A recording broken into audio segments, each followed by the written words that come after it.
today, we will be going over the arm muscles lesson plan. For the learning objectives, the students will be able to identify the main muscles of the arm, and they will be able to explain how the muscles and bones of the arm work together. Before class, make sure that you have all the material ready, okay? You can save some time by cutting half of the paper towel rolls, one per student, in half, widthwise into equal parts. This will be used for the radius and the ulna. You can also hole punch 2 holes into one end of the cardboard tube. Again, look at the materials list to make sure you're not missing anything and to assure that the activities will flow smoothly. For the relevance questions, you will ask questions to the students and give them a chance to answer. After about 3 minutes, you will go over the answers with them, and the answers will be provided in the lesson plans for you. For example, the first question is, have you ever carried something heavy? Did you feel a change in your arm, and what was that change? Then, after 3 minutes of the students discussing and answering by themselves, you will go over the answer which is provided in the lesson plan. For the formative pre-assessment, you will ask questions to get an idea of what the students know about the subject before starting the activity. For example, what do they know about their arm muscles and their bones? Can they name any parts of the arm? And are there any activities that they enjoy which makes them use their arms? For the critical thinking, you will pass out a diagram of the arm muscles to the students. You will go over the diagram with the students and explain how each part functions.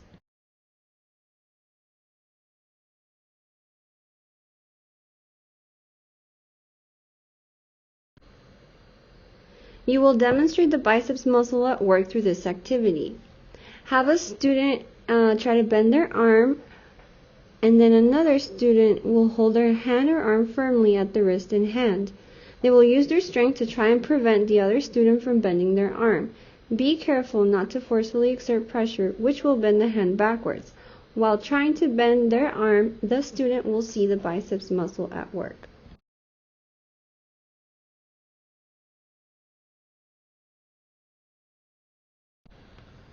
The triceps muscle does the opposite of the bicep. It straightens the arm.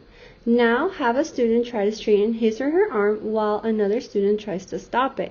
If they put their other hand on the triceps muscle, they will feel it bulge. Muscles work in pairs to allow the skeleton to work. Make sure that you also go over the nutritional component of the critical thinking section. It is important for students to understand how good nutrition can help their muscles stay strong and healthy. For the guided practice, there are 2 parts. First, we're going to build the bones. So you show the students a diagram of the components of the arms, and they can refer to it frequently so they know how to correctly create the arm model. For building the bones activity, have each student label the whole paper towel roll as the humerus bone and the 2 smaller tubes as the radius and ulna. Have each student slide yarn or wire through holes so that the smaller tubes sandwich the long roll. This resembles an elbow joint. For the second part, which is the building and attaching the muscles, again, you will show the diagram to the students so they know how to correctly create the arm model and attach the muscles. Have each student blow up both their balloons about 1/3 of the way and press the air to the center of each balloon, leaving lots of unused balloons on both ends. Have each student label their muscles, 1 biceps and 1 triceps. Have each student tie each end of the triceps muscle balloon to each end of the large humerus bone. Instruct the students to not tie the knot balloon itself, but just tie the balloon to the roll loosely. This is so the muscle is able to stretch and contract.